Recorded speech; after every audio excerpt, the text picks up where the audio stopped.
Nice.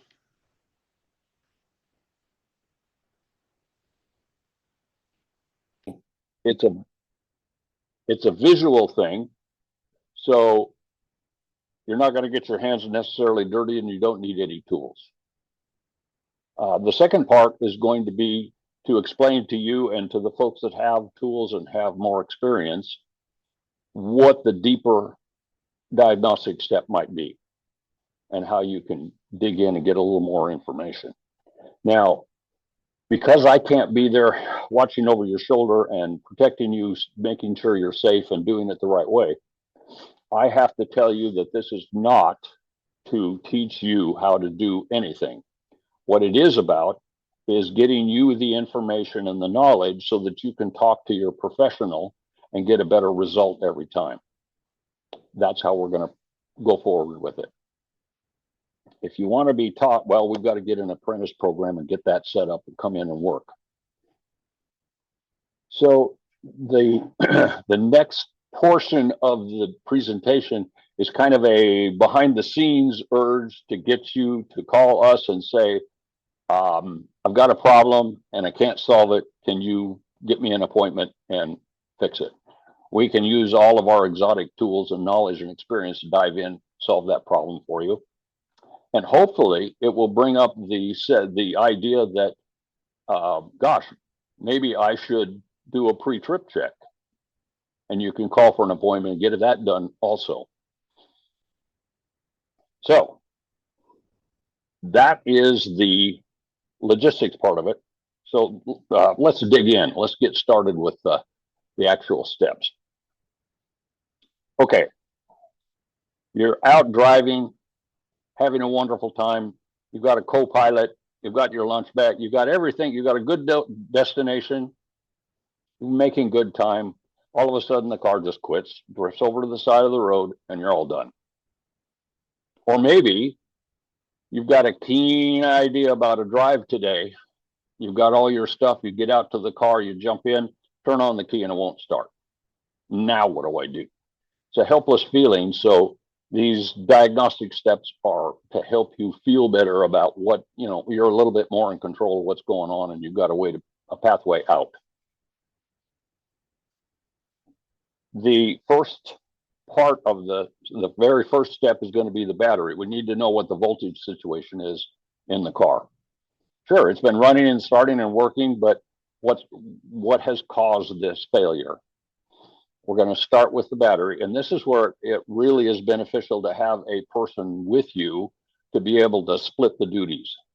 For instance, one person is going to stand in front of the car and look at the headlights. One person is going to be in the driver's seat operating the headlights and the keys. So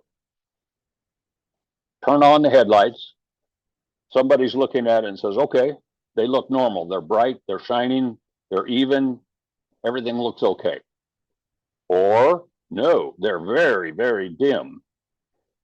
Immediately, you're not getting enough voltage and you have to address that. If the headlights look pretty good just sitting there, now the person in the driver's seat is going to turn on the ignition and try to start the car and load the battery system with that demand. The person outside is going to watch and see if when the key is turned, do the lights go woo, way down, or do they stay bright? If there's no change or just a tiny change, battery system is producing. It's doing okay. If it fails and gets dim or goes out completely, definitely not enough voltage is getting to the starter and to the engine to run all of the ignition. So that has to be addressed. What would you do first? You could have your expert check the battery terminals and see if they're tight and if they're clean. The next move after that would be to work your way up the system and check all of the connections to make sure they're clean and tight. So the next thing that we're going to consider is the fuel system. Did you run out of gas? I know it's the simple thing, but sometimes that's what it is. So if you just filled up or your tank's full, Is the fuel getting up to the engine? We're going to check that in a very easy way, but only if you've got an electric fuel pump. Triumph and so forth, sorry, you've got a mechanical pump. At this point, you could go get a cup of coffee and come back. All of you folks with an SU or electric fuel pump in the car, now we can check that. You want to get in a situation, maybe the traffic's quieted down, or the co-driver is finally calmed down, or whatever the case. You want it quiet so you can hear the click of the fuel pump. The electric fuel pumps make a noise while they're delivering the fuel. Click, click, click, click, click, click. We're going to test for that. We're sitting down, key in, be ready to listen for possibly only one click. Turn the key on and listen. Do you hear that one click, or two or three or four? That means the fuel pump is pumping. If you don't hear anything at all, okay, it could be the fuel system is completely full and it doesn't need to be clicking, or it could be that there's no fuel to push up the line, or the pump quit pushing it up the line. So in that case, we're going to follow the age-old remedy of alerting the fuel pump that we want it to work. So most of the cars, the fuel pump's located on the bulkhead behind you here.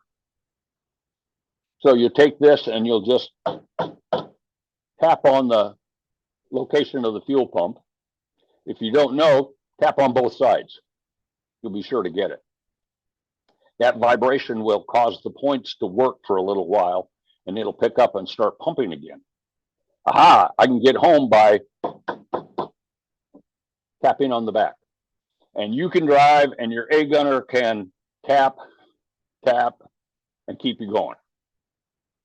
Now, the exception is if you have installed a aftermarket modern electric fuel pump, and those run all the time.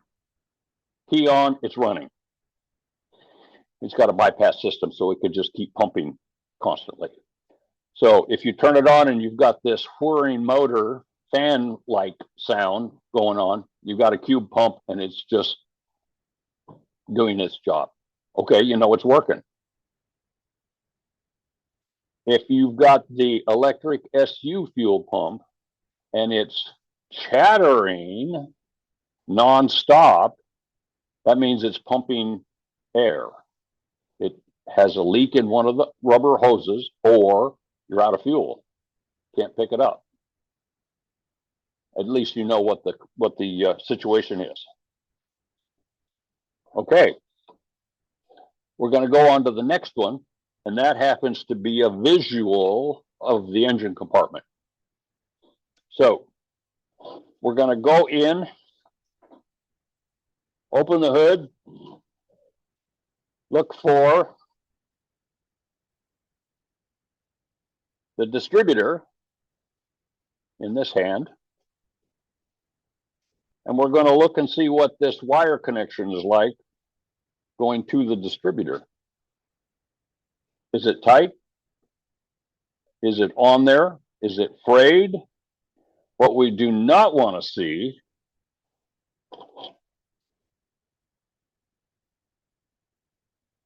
is this kind of a connection.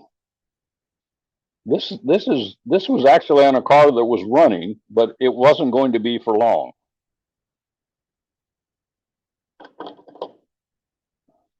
Okay, then we're going to follow that wire over to the coil and see if that connection's good. Tight, clean. Then we're going to look at the other side of the coil, and that'll come out of the wiring harness and come to the coil, feeding it from the ignition switch. Okay, tight, clean, easy, easy.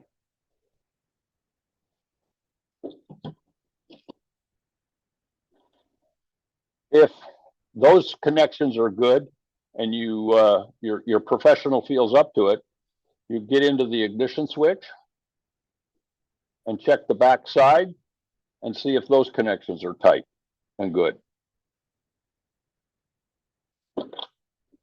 You want to know if there's an interruption by connection that's keeping the electricity from getting to the spark plug.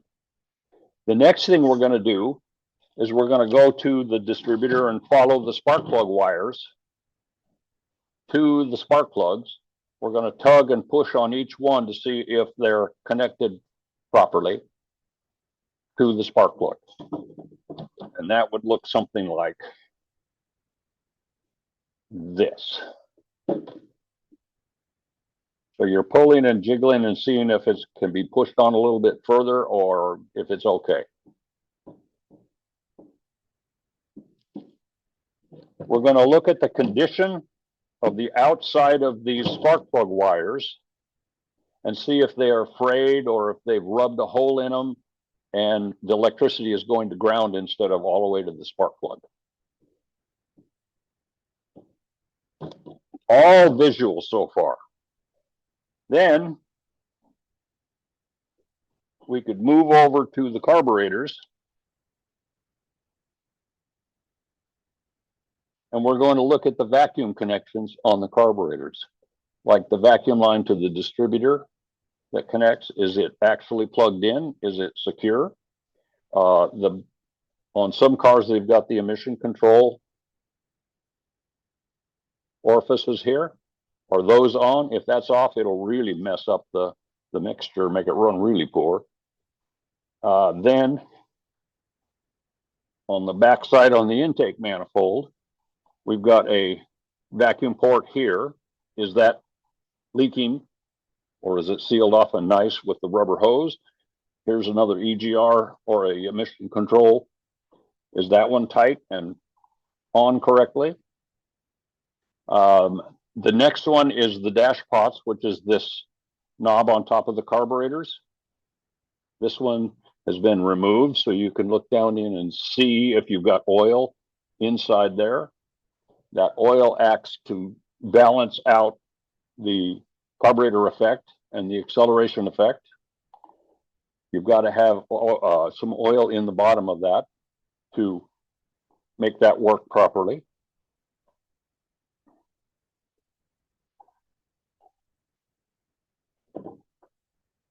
These are all things that happen gradually over time, and then all at once they gang up together and cause you not to run. That's what we're checking. Next thing we're going to look at is the back to the distributor and the cap. So here is a distributor cap with the wires. These are the wires you would have been checking for condition. Is it cracked? Can you see any damage to the cap itself? Is the cap securely located on the distributor?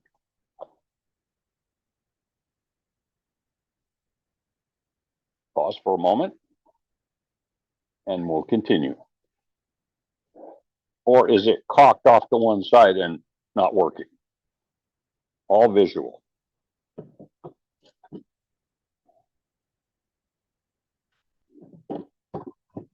Next, while we had the cap off, now we're looking at the inside of the distributor. The rotor is sitting on here. Is it a red rotor? I hope so. That's the most beneficial. That's the best one to use, is red. Black is problematic over the years. It's not made as sturdy as this red one is. And what we're looking for is, on the brass here, is this brass piece nice and solid to the rotor plastic part? We could take it off and look inside to see if there's a hole burned through it from electricity going to ground. Had that happen many times. If you get too much resistance in the rest of the circuit, it backs up the electricity and it wants to go the easiest way. So it will look for a way to burn through here and go right to ground on the distributor.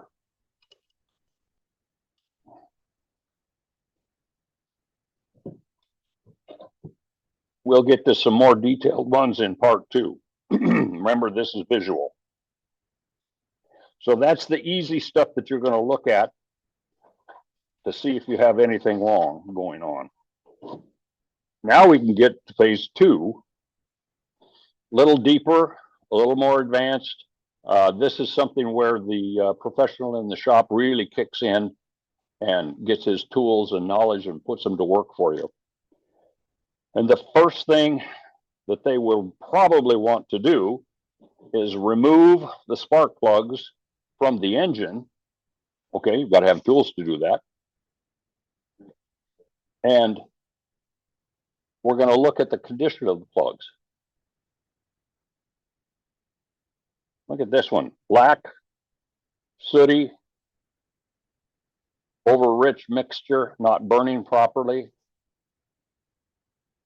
That blackness creates resistance to the electricity, and it'll quit firing and the car quits running. Here's a new spark plug, nice and clean and white on the insulator inside there. Looking just wonderful. So somewhere in between is where we're looking for, which they call a light tan color, like a suntan color. But if we've got the black, that means too much, and it's not firing efficiently, and eventually it will just quit firing and you're dead. Solution, you screw in a new set of spark plugs gapped at 0.25. Oftentimes, that's the simplest way to get out of trouble, is to just put in some new spark plugs. They have an enormous effect on how the car starts and runs.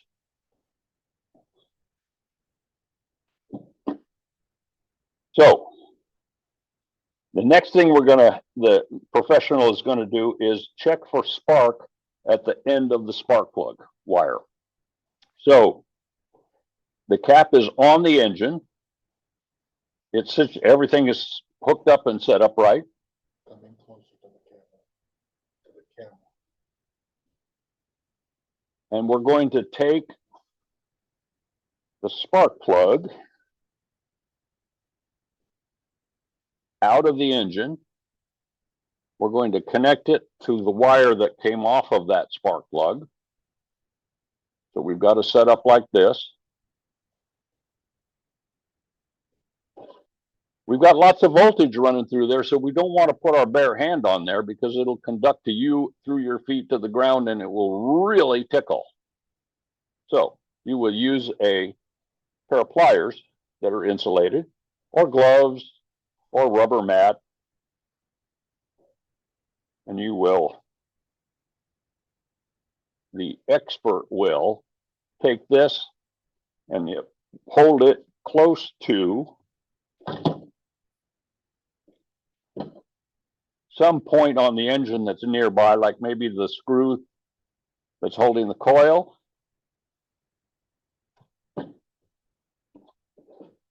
Maybe the body of the distributor, if you can reach that.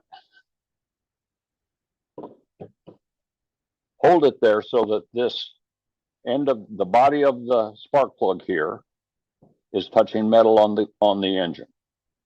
Then you'll say, okay, go.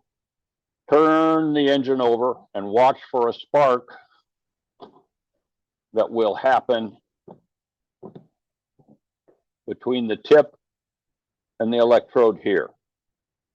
It'll be very, very easy to see if it's working properly. It's a nice orange, bright yellow spark that happens right there. It's actually so powerful that you can hear the snap of the spark.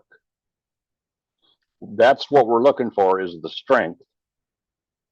If it's less than that, if it's dull, or if it's no spark whatsoever, or possibly that spark should happen as you're turning the engine over every so often, regularly. If you've got a spark that shows up and then shows up and then show, that's not that you've got a problem in the system that's keeping it from running smoothly. If you're not getting any spark at this point, check the ground again. Make sure you've got a nice, clean, unpainted spot to ground that. And if it still is not working, you've got a serious problem in the delivery of the electricity from the battery all the way through the switch, all the way through the coil, all the way through the distributor, all the way to the plug-in. One of those pieces, or maybe several of them, has resistance and is causing the spark to go to ground or not to come through at all. Ergo, she don't run. So, one of the things that the expert will do when the distributor cap is off, he will grab the rotor and force it one way and release. And there's a spring tension in here that should cause it to go back on its own. So you're winding it up against spring tension and then it comes back. That's the good part of the advanced system. It's working. If it just moves and stays there, there's a problem.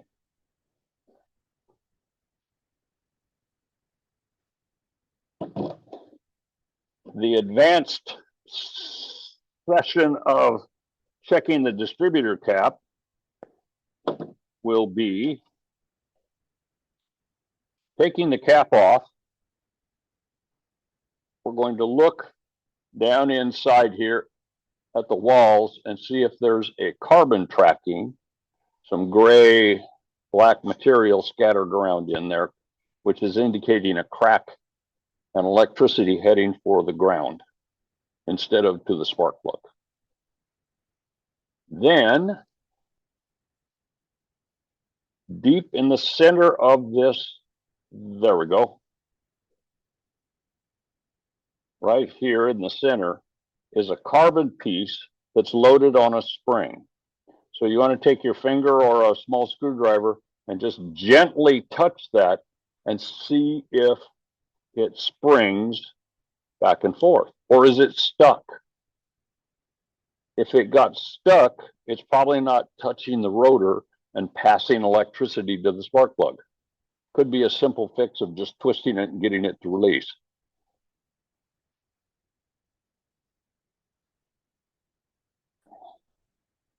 The next thing that is probably one of the most common car failure problem causes, looking at your distributor, these are the points here.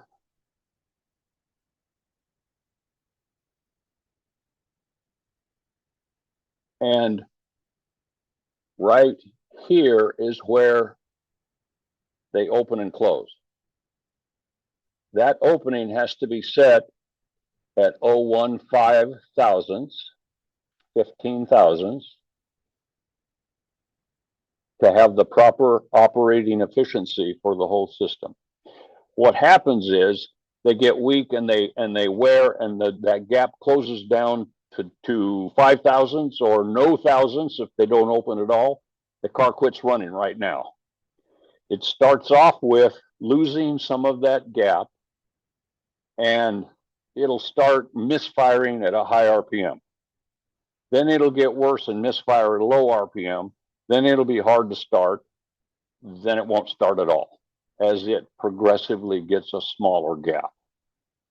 So that's where the professional will probably go first, is right here to the points to see if that gap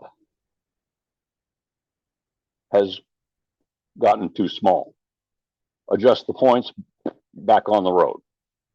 The other thing that can happen, those points, oh, look at these. Nasty, dirty, burned, black. That's where they open and shut. And if that gets too corroded, it won't pass electricity anymore. Car won't run. Little piece of sandpaper in there, the professional will rub that through, clean them up, could run again.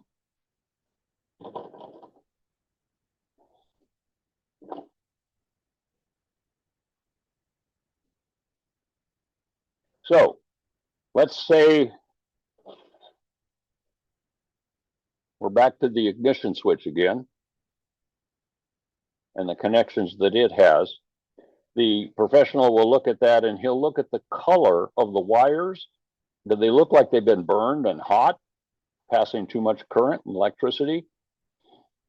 Could the connections between these three terminals inside here be really bad and not carrying electricity anymore? Ergo, nothing gets to the distributor or the coil.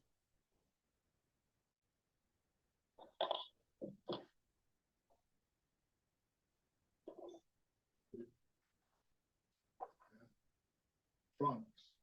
What if you have the trunks? If you've got Petronics, your expert is going to have to follow a different set of test procedures with a volt ohmmeter to see if that transistor and pickup are working properly. On the side of the road. On the side of the road, you've got to have a voltmeter and an ohmmeter to be able to test.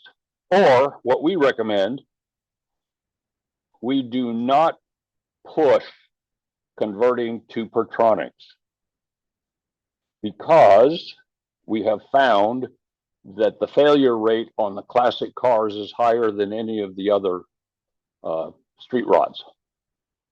So I dug into it and asked why, and kept asking until I found an engineer at the plant that said, Petronics is modern electricity and it needs a stable, even voltage.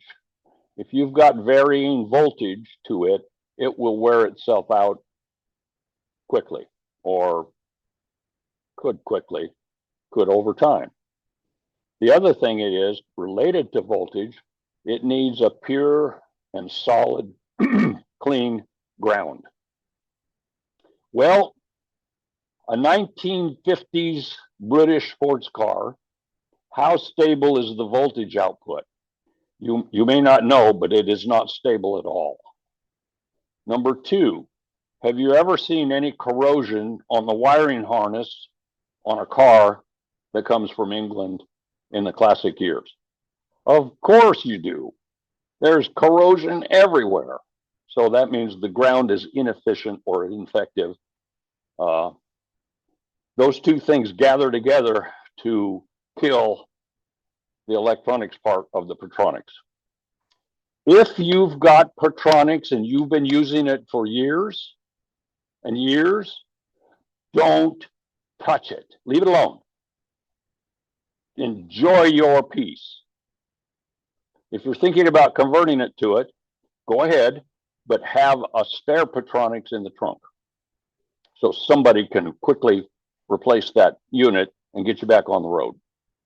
That's our recommendation. You can use them. Make sure you've got a backup. If you've converted to an alternator from a generator, if you've got a new wiring harness, oh, you're in a better position to use Petronics. And that's the in the dirt results from the shop end of things. Petronics are wonderful. They don't take adjustment. They work off of electronic pulses.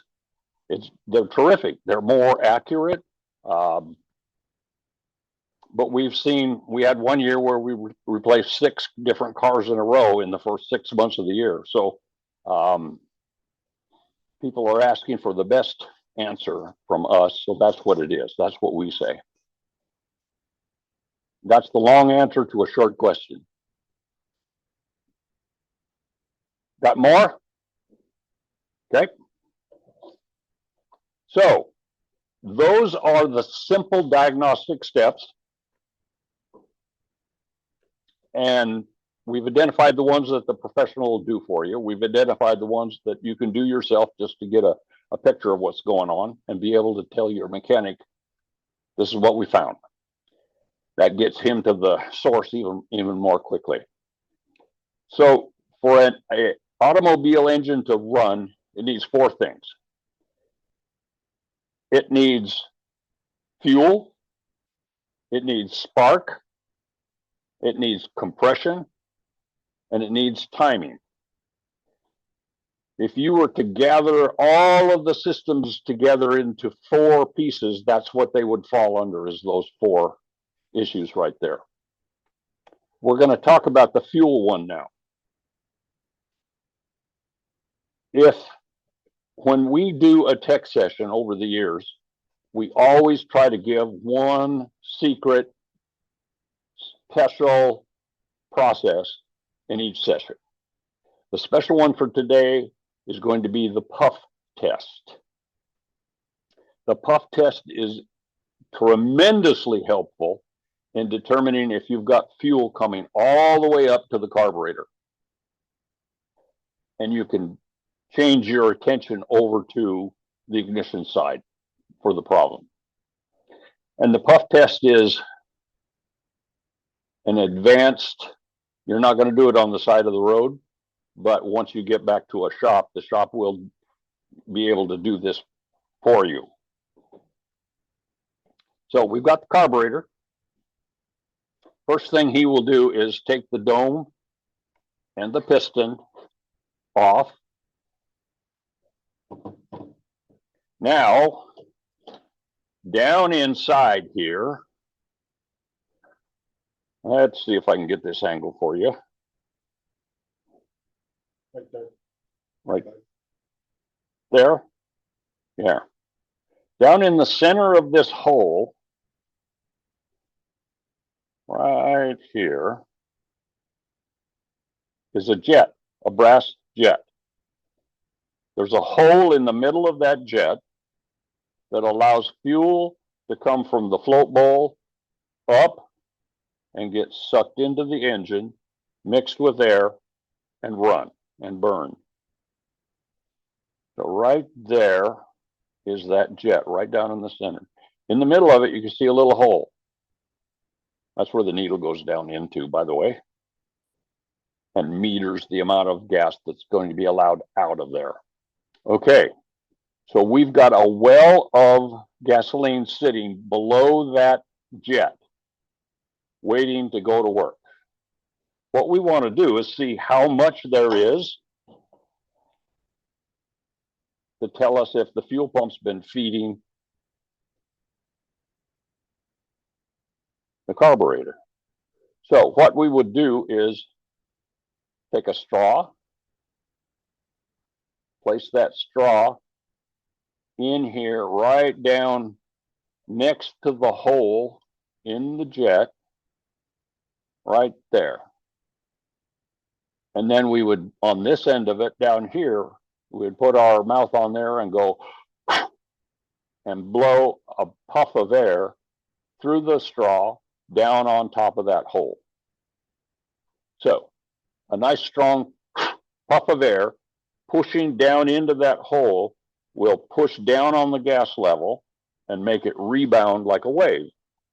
When it rebounds, it will come out of the hole and be visible outside. It'll flow over the edge. It could spit up like a little geyser. That's good. That tells us that the fuel is right there, ready to go to work. And it's roughly the float setting in the bowl over here is correct. Okay, what happens if you do the puff test and you don't get any action at all? Okay, recenter, re-put it on there, change your position, get it close to the hole, blow harder. No action, blow harder again. No action, that means there's not enough fuel in the bowl to come up and activate and mix with the air and get into the car. We've got a fuel delivery problem if we cannot get a backwash of fuel coming out of the jet. It's a down and dirty, quick and easy way to test if the fuel system is delivering gasoline. It can save you hours, or it can save your professional hours and you diagnostic time by eliminating that whole fuel system as a suspect. So, free of charge, that's your secret for today.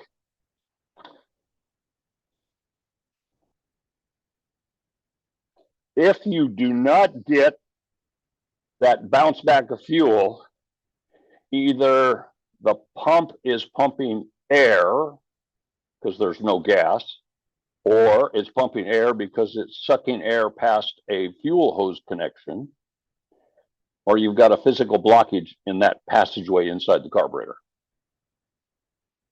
Nothing you can do about it on the road, but it gives you information.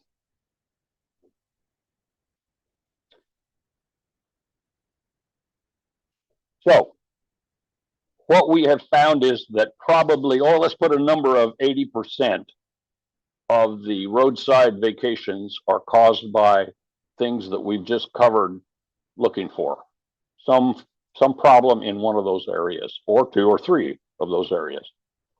So if that's the case, we could look at the car before we go on a trip and check those things and correct the problems before they get us. Pre-trip check. I just happen to have a pre-trip check technical tip on the website. So, website, tech tips, scroll down, you go to number 6 for this one, and it is a list that we use, not just for you, but us. We use it every day to diagnose and pre-check a trip to make sure you're going to have the 80% chance of success. Since it's still a British classic sports car, there's always going to be that 20% chance. But let's make the odds in our favor. Let's do it that way. If you happen to have trouble getting the printing of that, either one of those tech tips or any of the other ones you'd like to see, give me an email. I'll send you a copy. So that is all we have for the scripted part of the tech session. Thank you for being part of it, coming in and being interested in what's going on. We would really appreciate if you would send us some feedback on the tech session. Did you like it? Was it good? Okay, how could it be improved? What were the things you thought could be improved? Also, at the same time and in the same place, you could give us your idea for the next topic for the Zoom tech sessions. And you can do all of this by going to the website.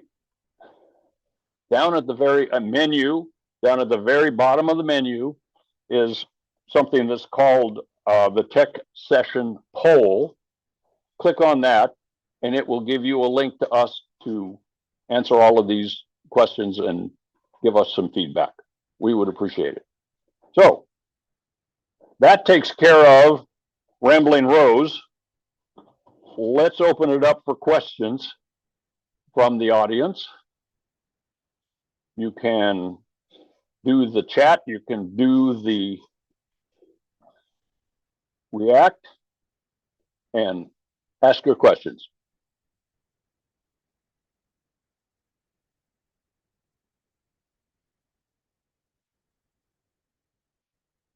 Wow, what a great job. I answered every question you ever had just in the hour we've been doing this. Oh, come on. You got some.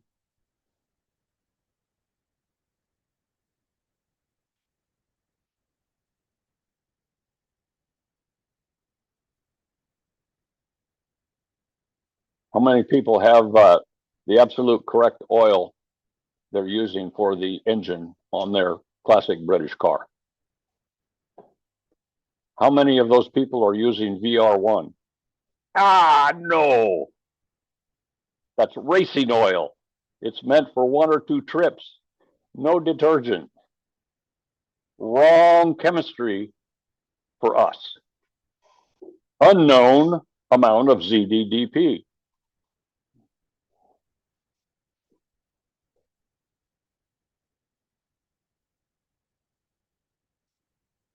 See some of the questions coming in on the chat. I can't now.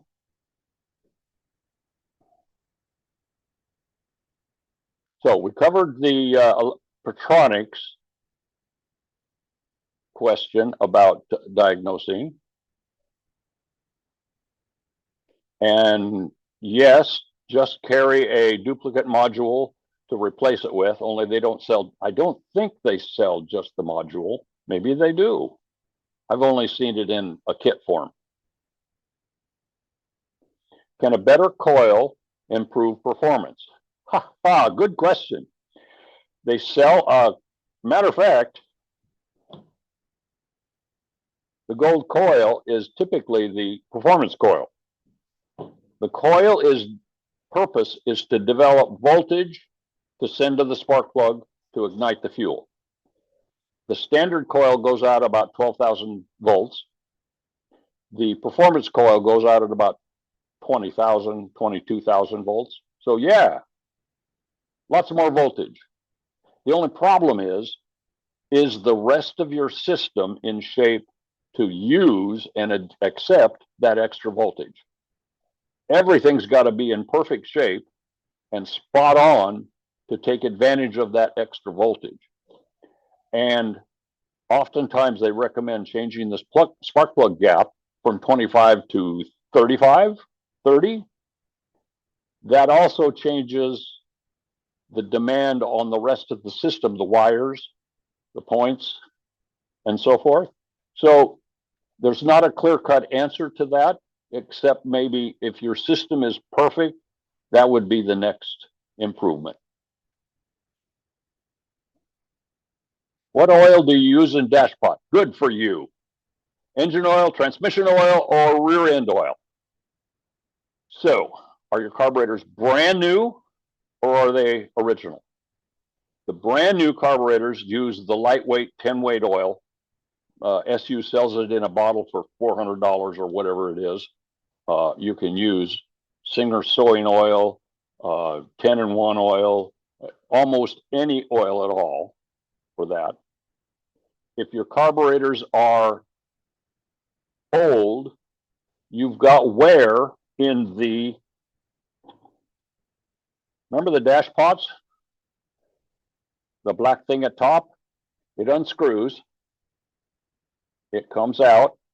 You put oil in there, and then you put it back together. Well, there's a manufactured tolerance to that little brass tip right there. You can kind of see some shiny spots on it, and it's got wear. But naturally, after 200,000 miles or whatever, and it changes the dynamics of the performance of that system. So what we do is use a heavier weight oil than the 10 weight to make up for that wear that's in those pieces. Works really good. Now, if you're an engineer, you'll want to do timed speed performance tests over a quarter of a mile with each different oil to know which one is perfect for your acceleration. If you're like me and the rest of us, you'll use 90 weight and love it and drive into the sunset. So there's your answer. 10 weight if it's new, 90 weight if it's worn out. And you can use 90 weight comes as a gear oil, so you would be using a gear oil in there. If you're not comfortable with the number 90, use a 40 weight. Use a 1040.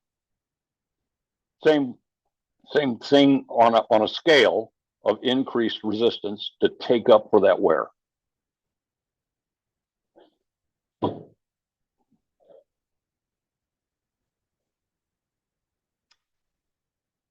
What do you think of the two carburetor manufacturers, SU and Stromberg? Everyone wishes that the emission controls had not come about and created the necessity for Stromberg, because it's an emission control carburetor. So there are more things in a Stromberg to go sideways and wear out and give poor performance than there is in the SU carburetor. The SU carburetors are so wonderful. They're simple, they're straightforward, except when you get into MGBs with the HIF carburetor and once again, emission control required changing how they made them. I love the SUs. I convert to those whenever we can when there's a problem. I've converted a lot of Strombergs to SU, and the results are dynamic. It makes a new car out of it almost, and they're easier to keep in tune. So if you've got Strombergs on your car now, stay there until they just wear out, which will happen, and then consider converting over to the SU system. You didn't ask for it, but I'll tell you, Weber is a performance only type advantage in switching to. If you're just driving on the street in the city and just to think that the Weber name is going to give you more performance, it's not. They're harder to tune. They're more invasive to get into and get dialed in correctly. Once they do, they work fine. But there's no, on the dynamometer, there's no difference between an SU, a good SU, and a good Weber up till you get about 4,800 RPMs and take off from there. Then you've got a difference. So how do you drive? 4,800 and above or below?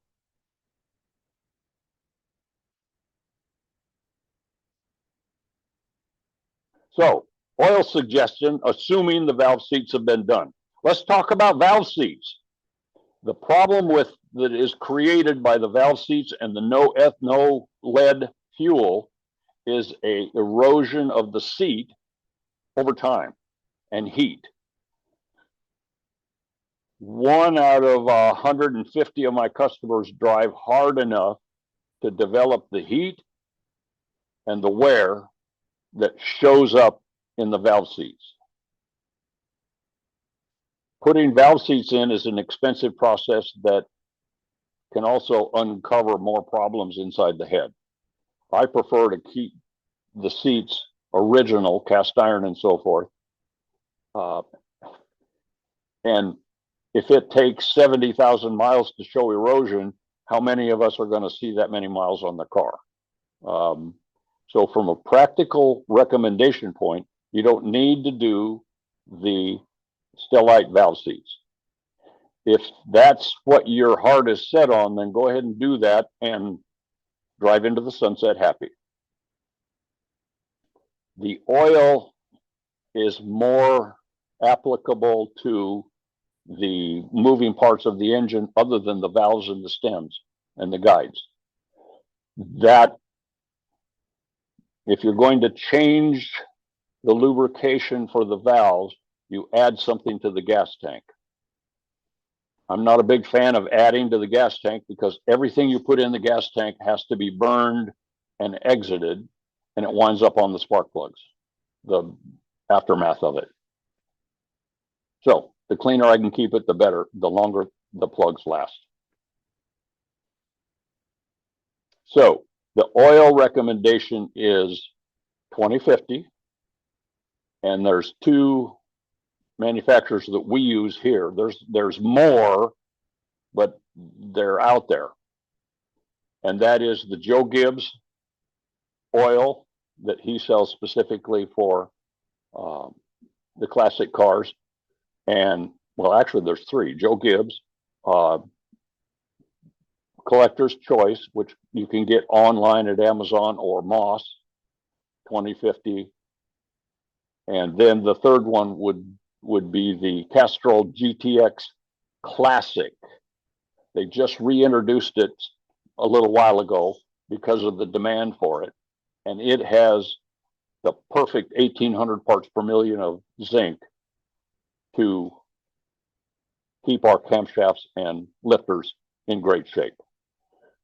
All of the other oils, Valvoline and Pennzoil and everybody else has between 600 and 900 parts per million, if they'll tell me at all what their mix is. And that's not 1,800. That's not the optimum. I want the optimum, so I go with those 3 choices of oil that have that amount of oil, ZDP in it, and feel comfortable with it. You can use whatever you want to. in a way, we don't drive our cars hard enough or long enough to see the immediate results of the wrong oil. It'll come, the camshaft will wear out before it's supposed to if you use the wrong oil. So, how do you check for a broken carbon brush in the distributor cap that cannot be seen? All of the carbon brushes in the distributor cap that I can think of are visible, and they're held in by a spring that the carbon piece is attached to, and then threaded, like pushed into the distributor cap and give a bouncy feel to them. So if I'm checking for the carbon brush inside the distributor, I'm looking for, number one, does it spring freely back and forth, or does it catch? Is it worn and cracked? Is there any flaws in the carbon piece itself? Then the next thing I would do is put a ohmmeter on it and check for resistance through that carbon piece and see if it is excessive.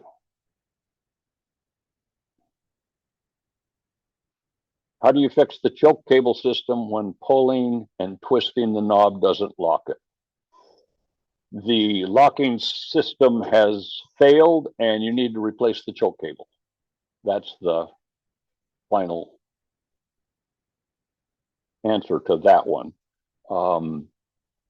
Original choke cables get corroded and rusty on the inside. They get really hard to pull. They have to be taken apart and lubricated and cleaned, or just replace them and then routed smoothly so there's no hard bends.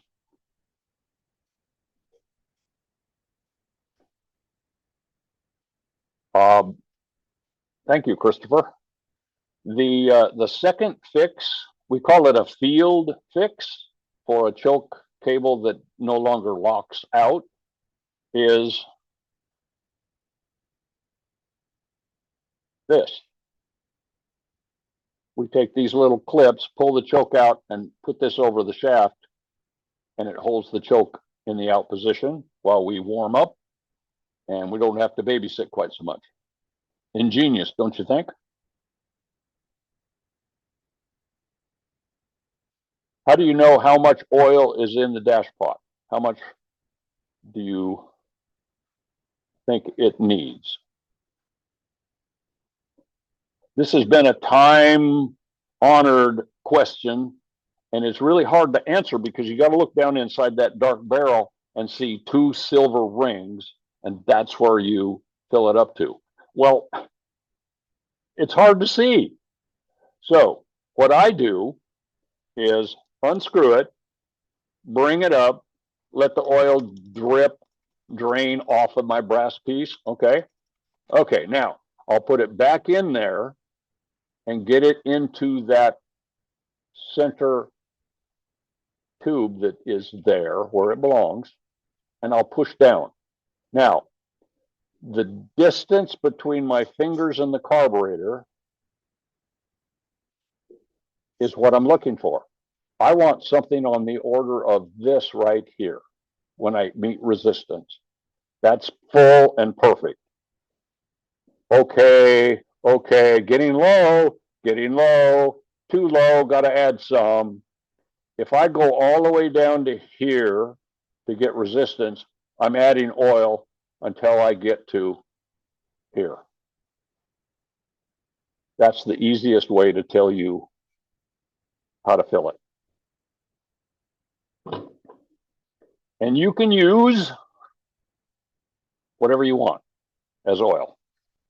I authorize anything you want to use that you feel comfortable with.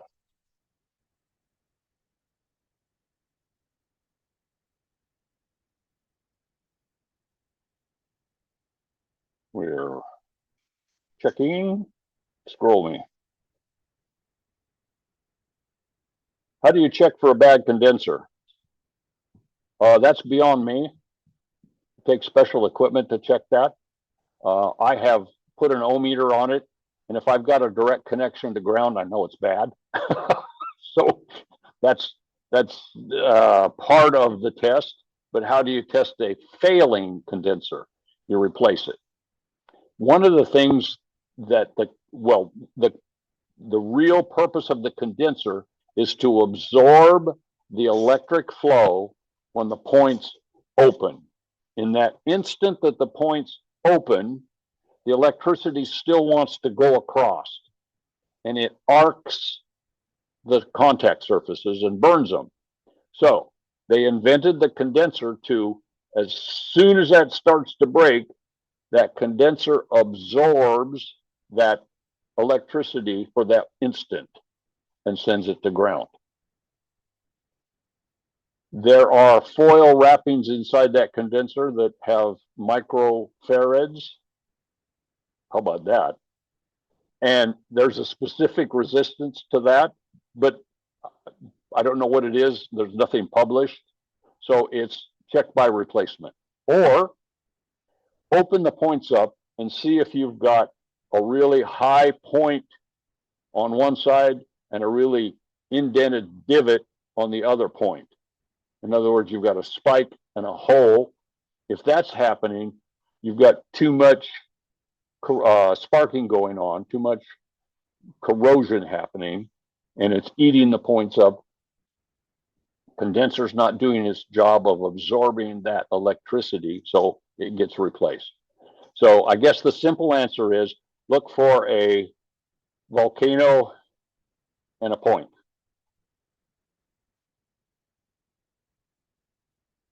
Best method to maintain the battery, especially in the off season between starts. Don't let it freeze. Keep it in a temperature range where it's fairly consistent. That will really help the health of the battery. The old wives' tale of the concrete sucks the guts out of the battery is not really true, but it's cold and it sucks the heat out of the battery and causes the differential in temperature, which is the battery doesn't like that much. If you can put a trickle charger on it, where that charger will sense, it's an automatic and it senses when the battery's full, cuts off. It waits till the battery drifts down to 12.3 or whatever, clicks back on, charges it back up. That would be the premium way. If you don't take the battery out and bring it into the garage or the shop, the heated area, that would be another way to take care of it. You want to make sure the battery's fully charged when it goes into storage for the winter. 12.6 is the number that is perfect. It will charge to a higher rate than 12.6, might show you 13.1, but that's what we call a surface charge. It's okay. You know it's charged if it's over 12.6. Proper lubrication of an old style generator. Use some lightweight oil in the opening in the back of the generator shaft, and there's a felt washer in there that will absorb that oil and distribute it slowly over time. The front is a sealed bearing, so there's nothing to be done with that. So I think it was monthly or 1,000 miles or 2,000 miles, something on the order of semi-regularly in your maintenance cycle. You just put a little squirt of a couple drops of oil in there. Same thing under the distributor rotor, by the way, a couple of drops in there. Engine oil's fine.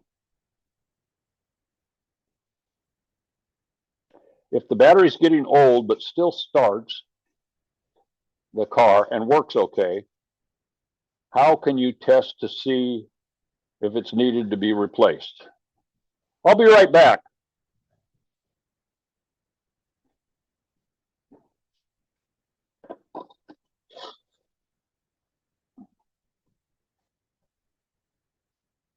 Okay, I'm back. You go to your professional.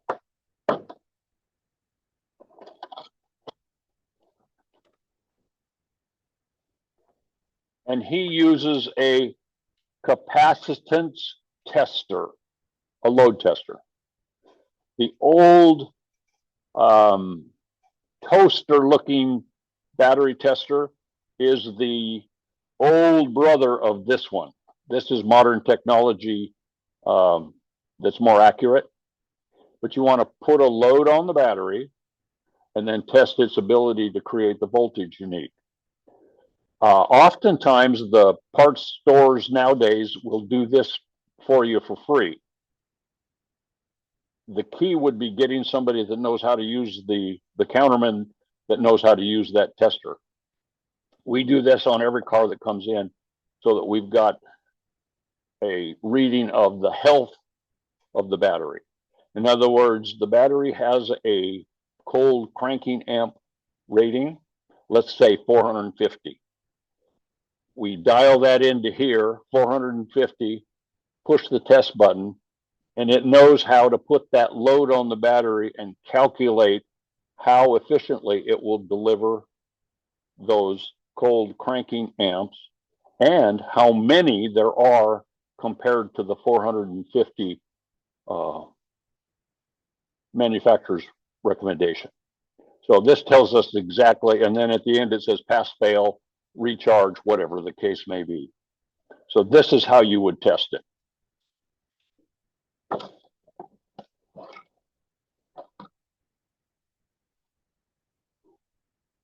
What kind of gas mileage should I get? Well, let's start with the first premise of that. I didn't buy the car for gas mileage. I bought it because it's so doggone much fun to drive right in and feel zipping along the 2-lane road. I don't care what the gas mileage is, but as a diagnostic tool, you should be getting on an Austin Healey 6-cylinder, 17 miles to the gallon. They're not real fuel efficient.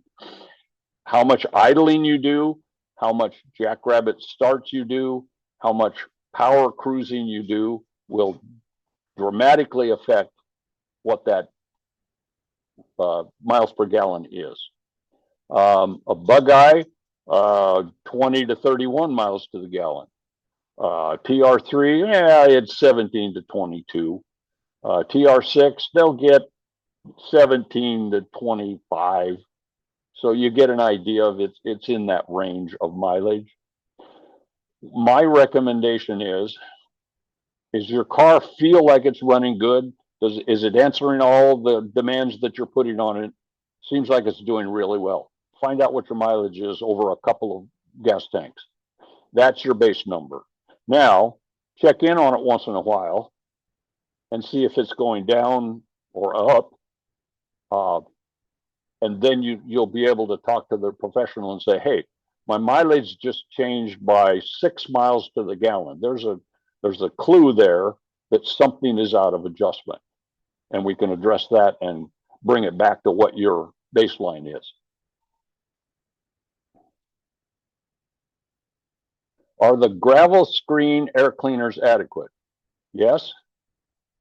Especially if you clean them every other year or something, depends on your dusty situation, and then oil them so that there's a film of oil on that gravel screen to attract the dust and stuff. They're entirely acceptable. If you go to a K&N filter on a car that had a gravel filter, you'll need to change the adjustment on the carburetors because you've dramatically changed the airflow. So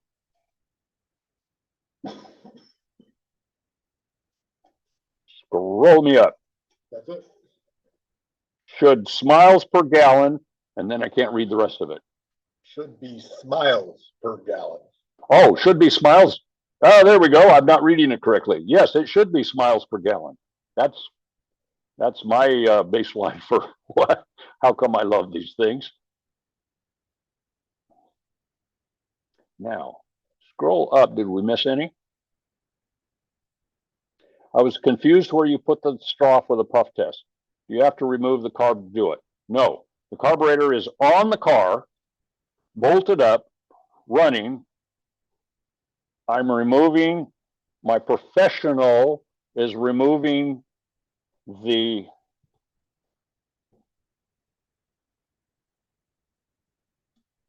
dome and piston combination. Whoop, away it goes. That is revealing, looking down inside here.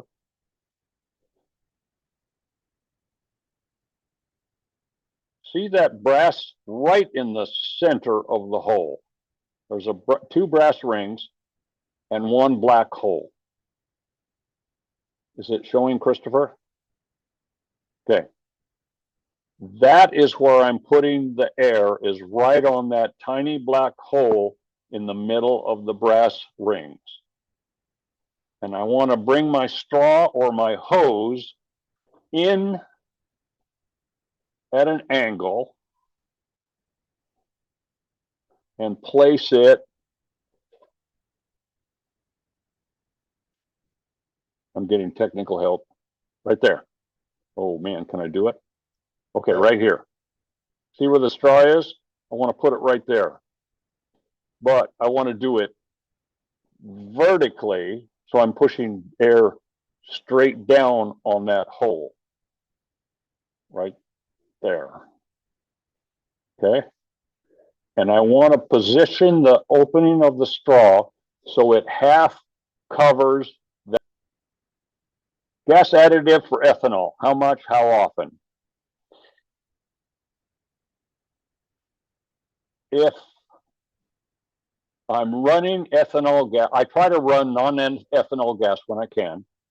And my rule of thumb is if I'm going to have the gasoline sitting in the tank for longer than 45 to 90 days, then I'm going to want an additive to help stabilize it. If I'm just going to run that gas through in a week or 2 or 3 or 4 weeks, I don't care. It's not going to react that fast, and I'm safe. Then I can get to a gas station and get some non-ethanol, and off we go again. If I have to get 2 loads of ethanol, as long as I am running it through and not letting it sit and deteriorate, I'm okay. If I'm going to let it sit over the winter or 3 months, I'm going to add some Stay-Bill gas or some Joe Gibbs carb defender to the tank, and the directions say exactly what you should use, how much you should use per tank, and drive it around a little bit, get mixed up, and then it's safe to sit.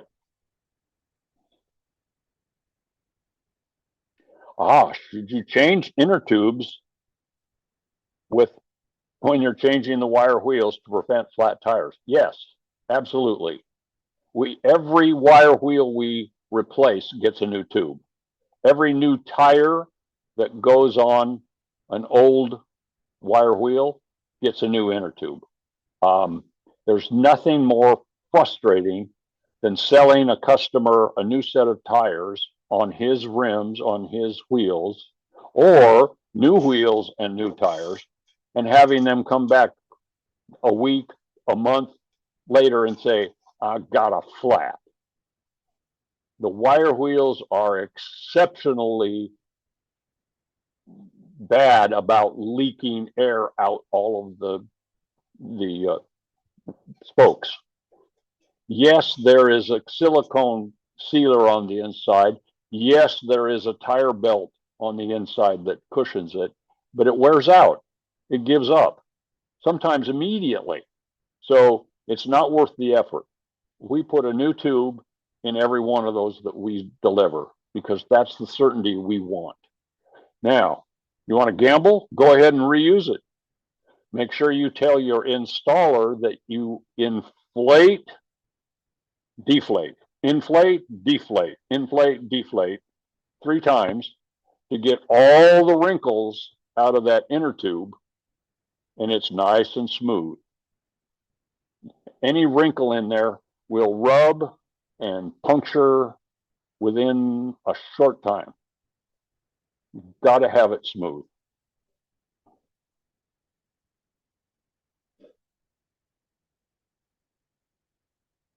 What adjustment is available in the steering box to reduce the steering wheel play? Well, are we talking about a car that's not had any suspension or steering work done to it since it was new? Or are we talking about a system that has been rebuilt and up to snuff? Two different answers. If we've got an original system that has developed too much free play, you can adjust that peg in the steering box. I'm assuming we're not talking about rack and pinion. We're talking about the knob and peg standard steering like TR3 or Austin Healey or something like that. Okay. You can adjust that peg 1/8 of a turn at a time.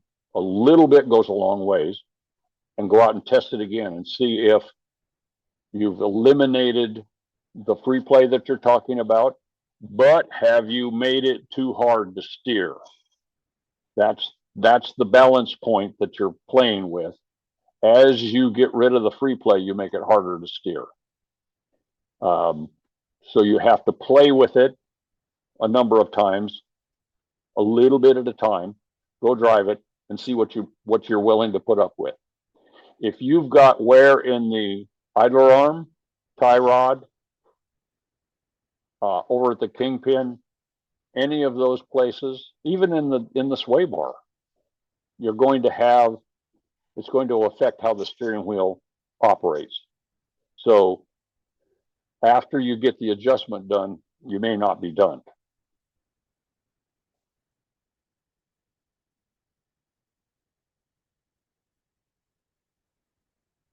How do you use starting fluid spray into the carburetor to start it? Living in Wenatchee, we'll get 30 degrees and lower consistently through the winter, and there's not a British car out there that wants to start at that temperature, nor does it want to run, but that's a different story. Okay, so I'll be right back.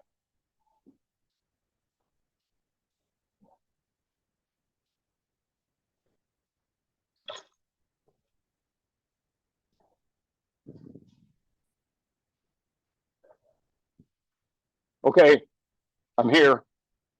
So we use a starting fluid from Napa, and it's the premium quality starting fluid. I don't want a bunch of junk in my starting fluid that's not going to give me a really good ignition.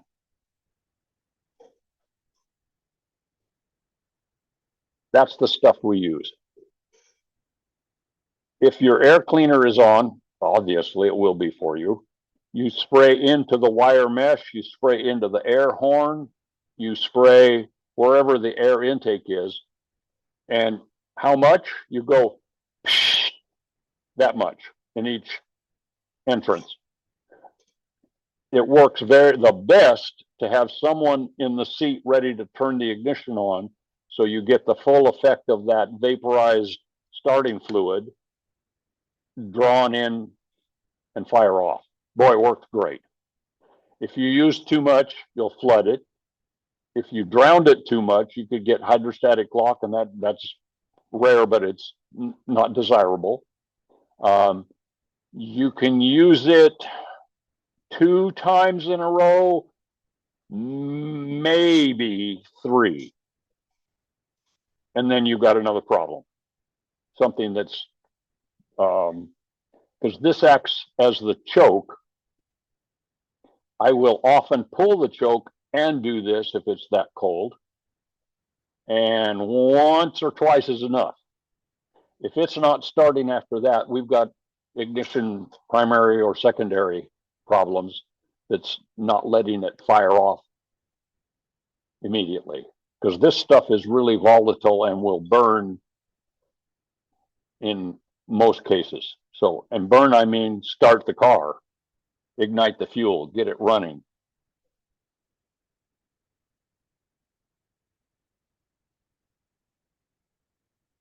You didn't give your answer to the second scenario for steering box adjustment.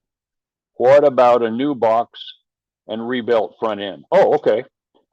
It's actually the same answer, but you've got less things to worry about.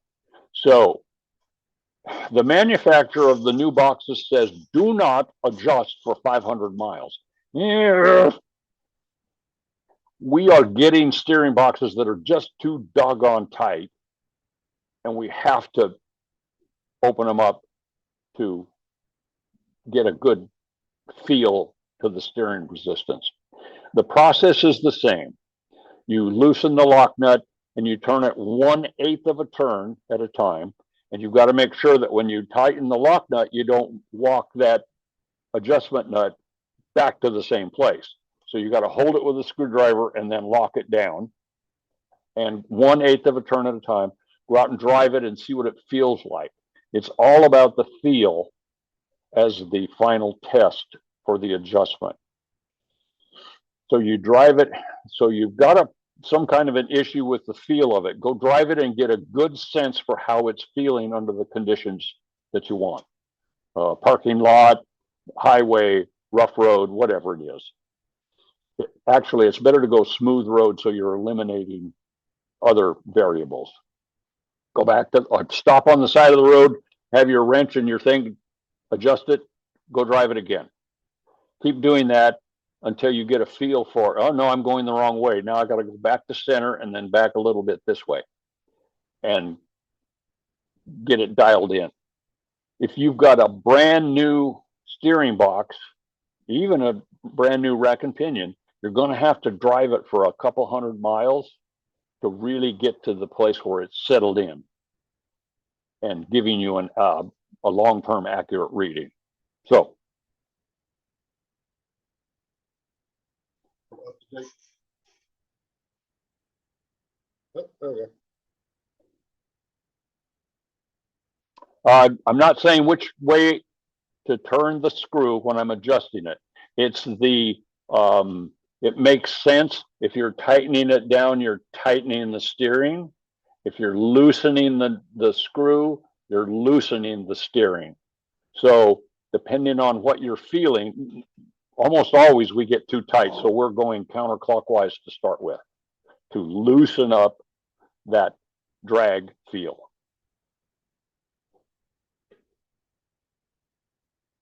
Thanks and have a great day. Well, we can all go back to what we're doing on Saturday. And thank you for participating with us. If you would please, yes, thank you. Leave us some comments on the website so we can improve it even more and give us some ideas on what you'd like to see covered in the future. Till then, sayonara.